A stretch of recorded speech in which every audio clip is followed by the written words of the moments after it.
In today's show, we're continuing our season preview series, talking Kris Murray and Matisse Thybulle, two gentlemen likely battling for minutes in the back half of the Trailblazers rotation. Welcome to Locked On Blazers. Let's get into it.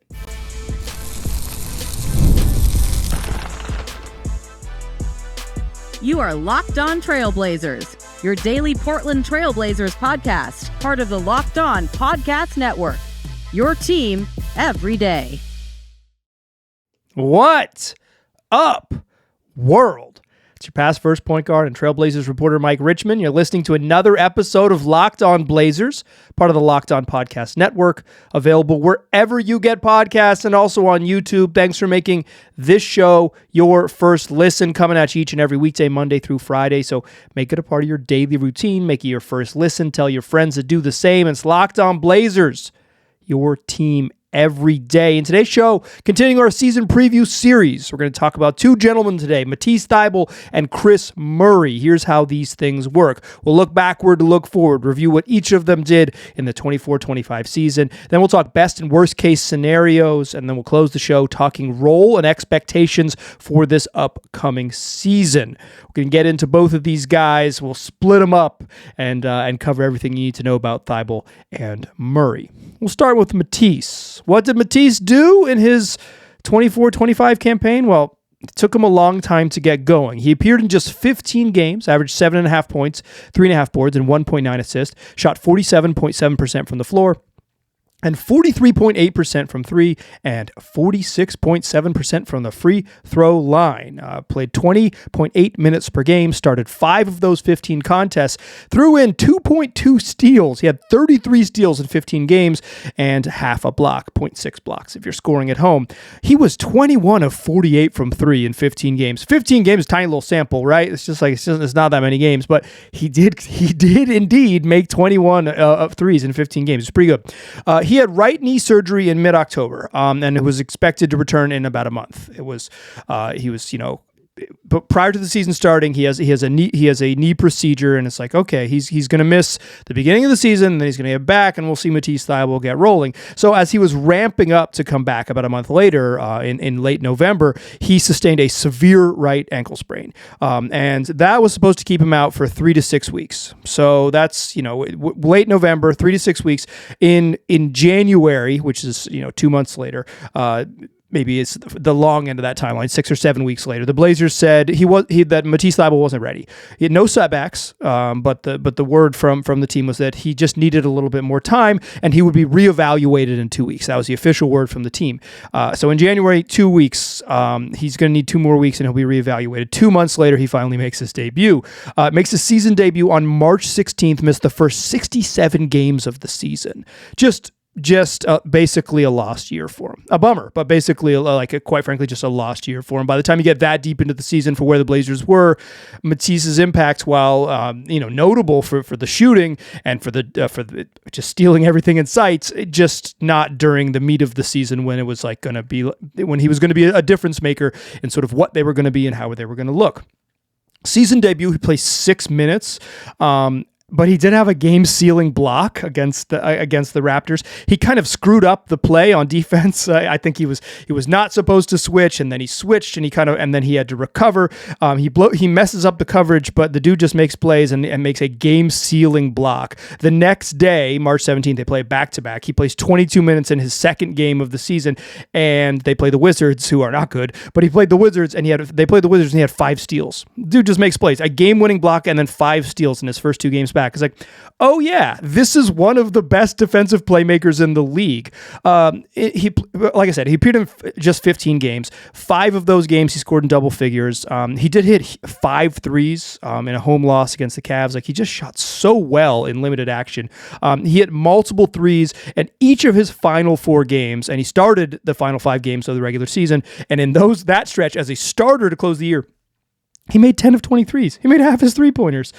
He was, so it's such a small sample from Tease, but the shooting was just so impressive. It's not meaningful in 15 games, but it was, if it's going to be not meaningful, you'd rather him make a bunch of shots and be like, it doesn't matter, than miss a bunch of shots and be like, I promise it doesn't matter. But he was great, and then shooting the ball. And just like you immediately felt his presence as one of the most just a true chaos provider as a defensive playmaker. Gets in the passing lanes, makes steals, makes plays, blocks shots, is everywhere. A unique and kind of a defender that is there aren't a lot of folks like him, and he is maybe the most disruptive off-ball defender in the league, or at least one of the most disruptive off-ball defenders in the league. He's just hard to deal with, and he's hard to deal with away from the play, which is unique. What did Kris Murray do in the 24-25 season? He appeared in 69 games, scored 4.2 points, grabbed 2.6 boards, dished out 1 assist, shot 41.9% from the floor, including 22.5% from 3 and 45.6% from the free throw line. He started 6 of those 69 games and played 15 minutes a night. The free throws is really troubling. 26 of 57 across 69 games. But Murray, despite the shooting woes, and we'll get into all of that, he was never truly out of the rotation. Like he was, he hung around as sort of the 9th or 11th guy, and he earned minutes early in the season because he just doesn't make mistakes. He's just so reliable as a defender. He's in the right spot, makes the right rotations, is competitive and physical and all those things. But like he was a fringe rotation player for most of the season, hence the 15.1 minutes per game.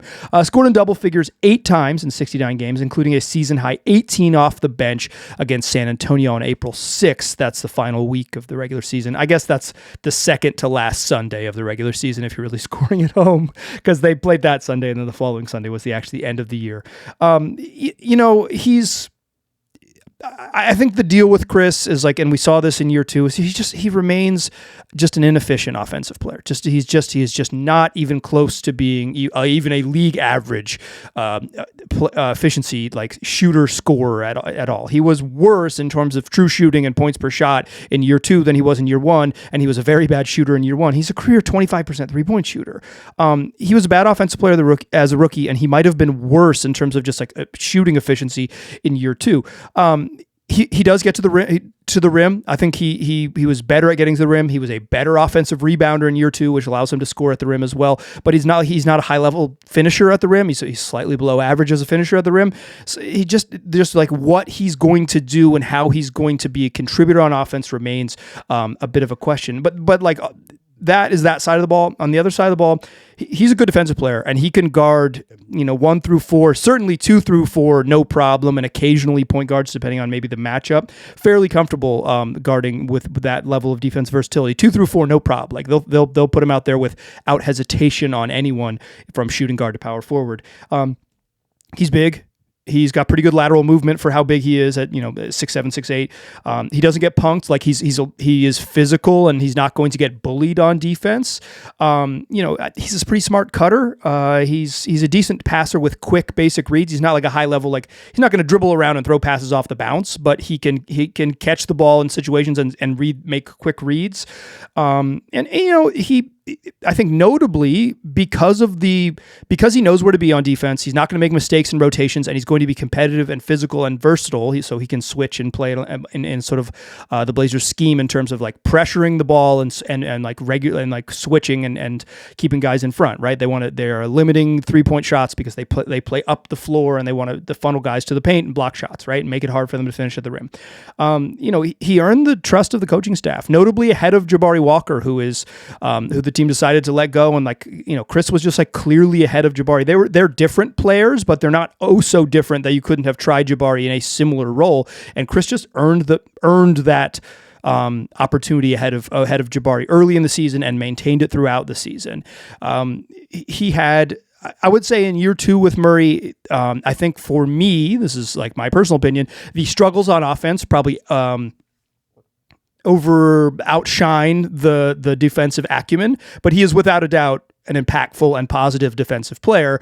The question for him is, can he do enough on offense for the defense to matter? And that's what I want to talk about with him and Thybulle in the second segment. In a lot of ways, these guys are competing for the same minutes. I'll talk about that to close the show. And in a lot of ways, they're sort of like what makes it work for each of them is similar, and what what is their baseline of competence is similar, albeit they are different players, and like their strengths are a little bit different on defense, and certainly they're like not the same. They're not the same build by any means, but they are in some ways in a similar boat, albeit at different stages of their careers. Let's talk about that boat and best and worst case scenarios in the second segment.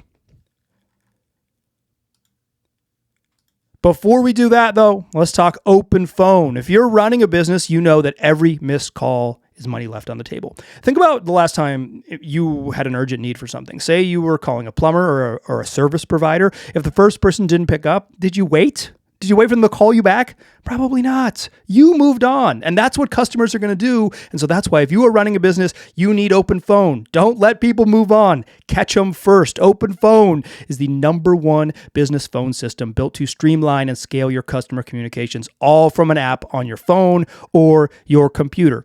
It lets you manage business calls all from a single app.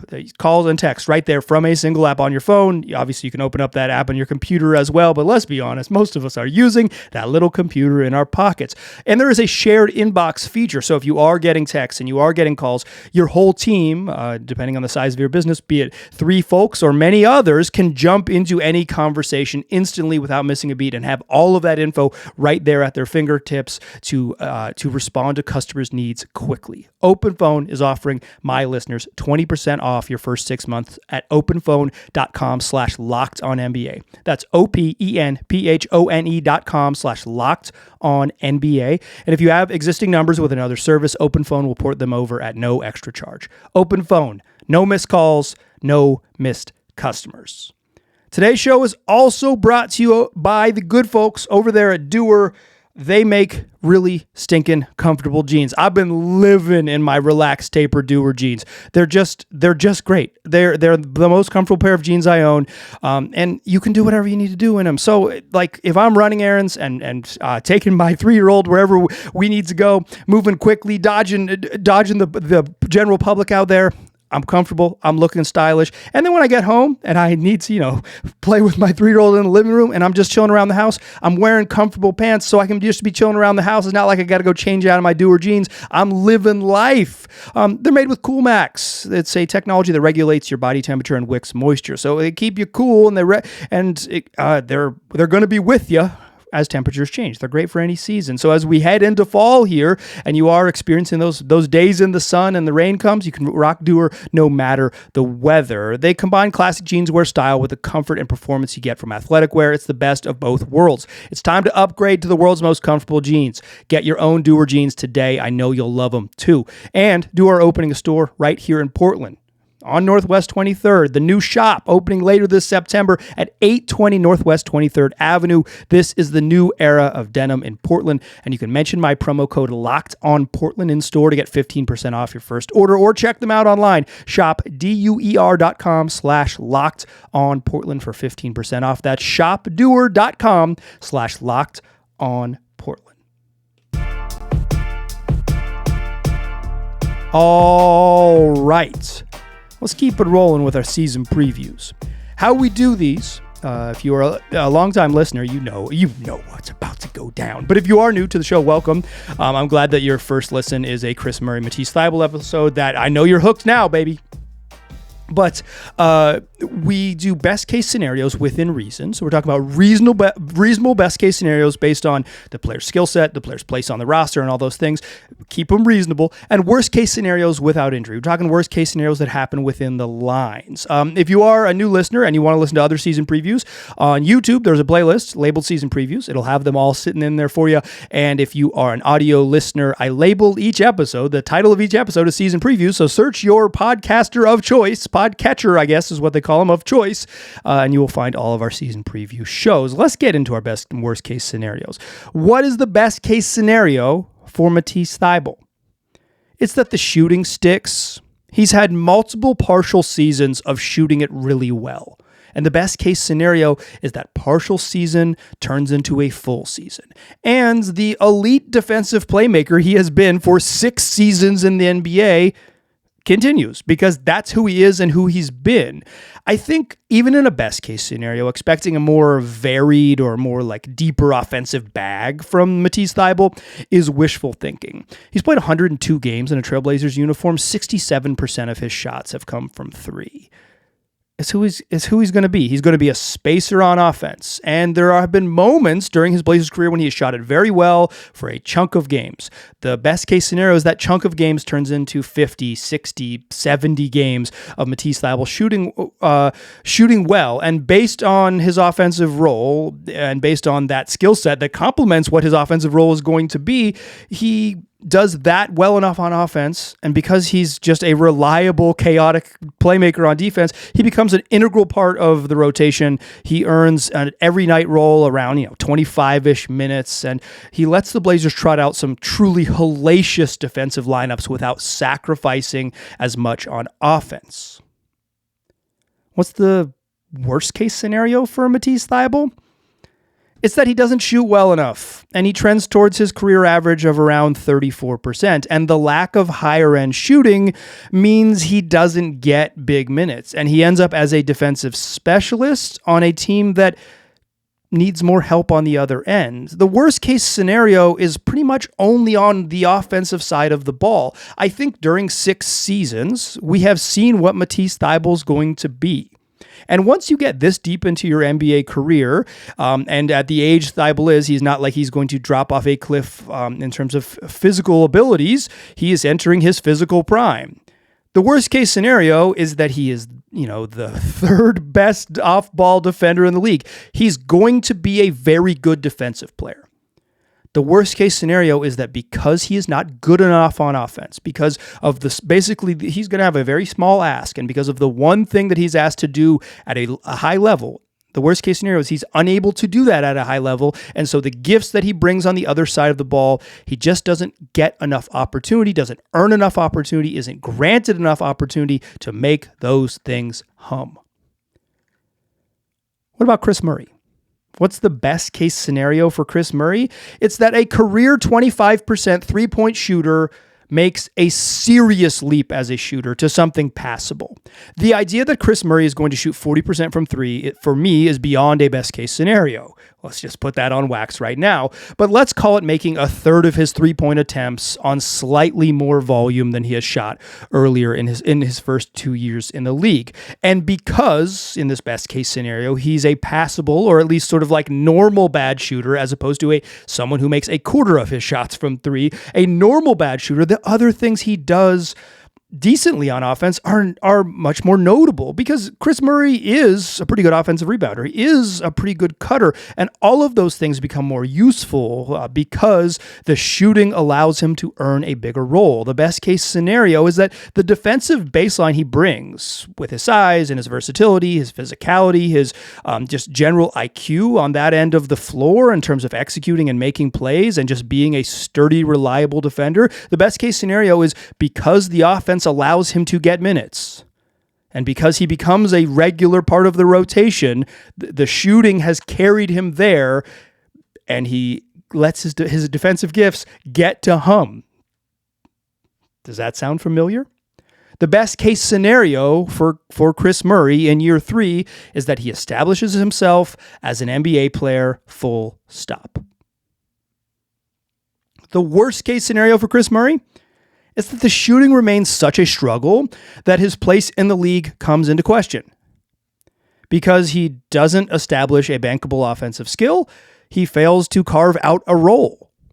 And after earning the coaching staff's trust particularly in his second season and over his first 2 years in the league, he doesn't get extended that same level of opportunity. Because the roster has shifted and the necessity for Murray minutes just naturally decreases. The worst case scenario is that we get to the end of the year and Murray's future, not only with the Blazers, but in the NBA, are both in question. I think these guys are in a really similar spot. Tease has a just been a better player for longer in the league than Murray has. He's a significantly better shooter as he's been in the league, and no one would confuse Matisse Thybulle with a high-level shooter, and he's been a better defender in the league. Obviously, he's had more time to be there, but even like at his, in his second season in the league, he was making an all-defense team, and Murray is not quite there. He's not earning the same level of minutes, blah, blah, blah, right? But it is kind of similar because they're going to have similar roles. The way the modern NBA works is like some dudes get the ball in their hand and they get to cook, dance, and other folks have to stand and watch. It's not all standing and watching. Some offenses, you screen, you cut, you move, and all of those things. And I think the Blazers could probably benefit from more of that. And I think particularly Kris Murray would benefit in a motion-heavy offense where he got to screen and cut and move more. But naturally, at some point in every offense in the league, off-ball role players are spacers. They're guys who space the floor, who create space for the offensive creators to get in the paint, to create advantages and all of those things. And you're like being someone who spots up on the wing, being a spacer has value because you open it up for other folks. Murray and Thybulle are going to be asked to play some version of that role. So what I want to talk about to close the show is that role, where they fit into the Blazers' plans on a night-to-night basis, and my expectations for both of these gentlemen as we head into the season. Let's do that in the third segment. Join me there. First, though, let's talk FanDuel. The NFL season is here. You probably know that. You're a sports fan. You're watching a Blazers podcast, but did you know that FanDuel is making sure you're ready for kickoff with a can't-miss offer? Right now, new customers to FanDuel can bet just $5. And if your bet wins, you'll get $300 in bonus bets to use across the app. So you can use FanDuel to fit however you like to wager. Player props, building same-game parlays, even jumping in on live action as it unfolds. It adds another layer. If you're already going to be watching the game, it adds another layer to the thing you're already doing.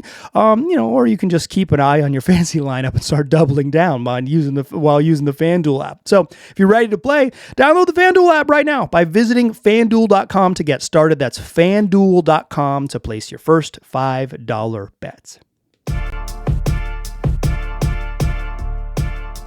All right. Still a pass first point guard. Still Mike Richmond. Still listen to Locked On Blazers. Still run through our season preview with Kris Murray, Matisse Thybulle. I have mentioned that these gentlemen are occupying a pretty similar spot for the Blazers. They're occupying a pretty similar place. They aren't like wholly similar players.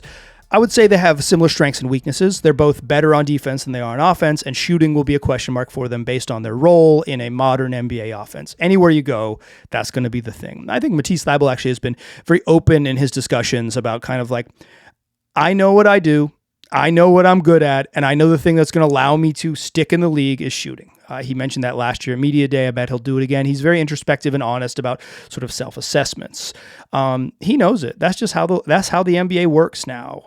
If you can dribble and pass, you could maybe get away with being a 25% three-point shooter, but you have to earn that you either have to come in with that skill set or earn that right to do that in the league, and neither of these gentlemen has developed that skill set or came into the league with it, or certainly hasn't earned it when they're there. They're going to be off-ball players, right? And off-ball players in the NBA, unless you're a center, have to shoot. And increasingly, they want centers to shoot too. So we're talking about like guys who are in similar spots, albeit not identical. But importantly, I think it's the same minutes. I think we're talking about the ninth guy in the rotation. One of these gentlemen is going to be the ninth guy in the rotation. And let's just let me walk you through it real quick. Scoot Henderson's going to play every night. Shaedon Sharp's going to play every night. That's 2. Drew Holiday's going to play every night. That's 3. Deni Avdija, Toumani Camara, Donovan Clingan. That's 6 dudes who are going to play every night. Jeremy Grant is going to play every night. That's 7. Another center, some backup center, be it Rob Williams, Jan Hansen, Duop Reith is going to back up Donovan Clingan. That's 8. Chauncey Billups has not really played 10 guys with any regularity in his rotations as a coach in the league. Might he do that this year? Sure. But based on what we know and based on what I've asked him directly, and he's said that he thinks 9 is the right number. Like, you could guess that it'll be 9. He's sometimes been what I call 9.5. He'll play 10 in the first half, but 9 in the second half. So he's a 9.5 guy, like rotation guy. those 8 spots are spoken for. The 7 that you know, an 8th who's a backup center. Neither Kris or Matisse is a backup center. So you're talking about the 9th guy. Kris can guard up a little better than Matisse, but because of the other players you play with, like Murray might not come in the game and be asked to guard 4s, right? So that might not matter. It might be what you need on a given night is someone to guard, someone to guard a wing, a 2 or a 3. Then they're relatively interchangeable. If they're asked to guard a point guard, it might be better to have Tease in there with those minutes than Murray. It might be matchup specific who is the 9th guy, but either of these gentlemen who plays, you're talking playing minutes in the teens, somewhere in the teens, like 19-ish, 17 to 19. This is usually that 9th guy role, maybe as many as 21. We'll call it 17 to 22 just because, I like weird numbers. Well, we're talking about a 17 to 22 minute role as the 9th guy on the team. That's what they're headed for. I got a lot more faith in Thybulle being viable in terms of knows what he does on offense. He can turn the ball over a little bit, because of his handle's not super tight. He's not a great passer, but I think he is he causes enough havoc. He's a special enough defender and a high level enough defender that I think for right now, assuming everyone's healthy, he would get the nod as the 9th guy over Kris on night 1. But Kris is bigger. He's younger and can, there's a world where he improves. But for Murray, it's he's going to get some chances, but there's like-sized guys with Denny and Tu and Jeremy Grant in front of him. Blazers haven't been afraid to play big, and I think Kris Murray could nominally play shooting guard on defense, and it wouldn't matter. It's just where they fit. And so much of it is when the opportunity comes for these gentlemen, when you do get your cameo moments and you do get your 17 minutes that night, make your shots, don't make mistakes, because I think these guys, if everybody's healthy, are competing for the same spot in the rotation. Again, we're assuming reasonable health. We're assuming, I guess, at the beginning of the season, good health for everyone. The other thing to know here is that Kris Murray is entering year 3 of his rookie contract. The way it works for rookie contracts is you get a 2-year guaranteed deal with 2 + 1 + 1. So at the beginning of last year, heading into last season, the Blazers picked up Murray's option for this season, and that's what will happen again this year. The October 31st is the deadline for the Blazers to pick up the 4th-year option on Kris Murray's rookie contract, the final year of his rookie contract. So October 31st of this year, they will have to decide whether they want to pick up his deal for the 26-27 season. That contract, because of the way rookie deals are structured, balloons a little bit. It's bigger in year 4. So Murray will be making $5.3 million. That's the option. That's not tiny money, right? That's well above a minimum contract. There is, my anticipation is that the Blazers drafted Kris Murray 23 overall. They're going to pick up his 4th-year deal because it just gives them, at least in some ways, the full run to see what he can be for them, and when you invest that draft pick. And Murray played a bunch last year. It wasn't he played in 70 games, 69 games. I would be surprised if they don't pick up his option, but I think that is something to monitor. Whereas everyone else is just procedural. They have to pick up Scoot's option by the same day and Donovan Klingen's option by the same day. Those are procedural, right? Those aren't there's no question with those. Murray, there is I give it a very, very, very small chance, 3 to 5% chance that they don't pick it up. But I think it is something to monitor, just because he has struggled enough on offense to date in his career that the chances that he takes a leap enough to be viable, you gotta believe in yourself, or you gotta believe, if you're the Blazers front office, you gotta believe that Murray can grow within your system and he can get better, and that year 3 is going to be a year that he puts it all together, and that you're going to really be thankful that he made the jump, and you're happy to have invested him in year 4. That said, my personal opinion is I just think he's really far away on offense. It's not just that he doesn't shoot well. That's the big thing. That's the number one thing. It was the swing skill that will decide his future in the NBA. But he doesn't do another thing on offense that's but he can do this. He's a pretty good cutter. He's a pretty good offensive rebounder, right? But it's just, he's pretty far away on that offensive end. I think you still pick up his contract because I think you just kind of don't give up on the investment that early. He becomes an expiring contract. Like, it gets a little dicey, right? Like he knows he's not part of the plan. You're less invested in playing him, like yada, yada, yada, right?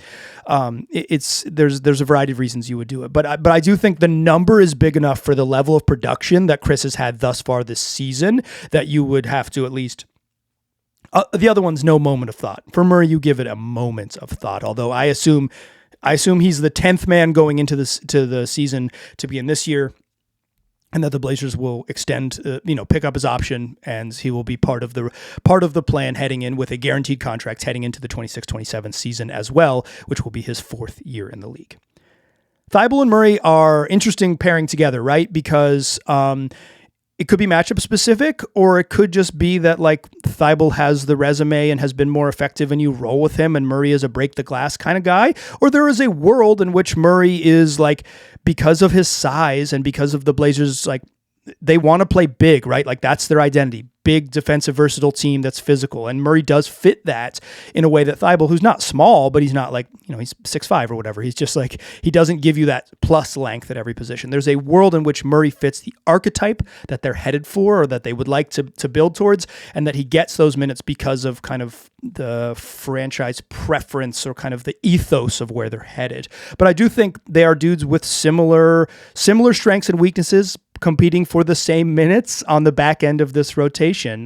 There's a reason I grouped them together, because I think there's a lot of ways these gentlemen are on somewhat parallel tracks as we head into the season. One obviously heading into year 7, and the other heading into year 3. That is going to do it for today's show. Monday's show, barring some news over the weekend or a bunch of Friday news, is going to be a Shade and Sharp season preview. It's also our final week of shows before training camp.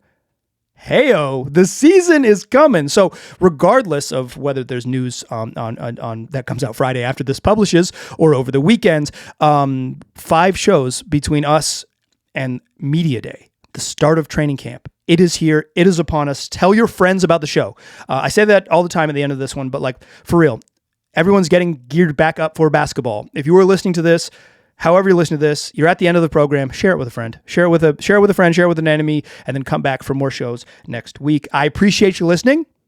I'll talk to you soon.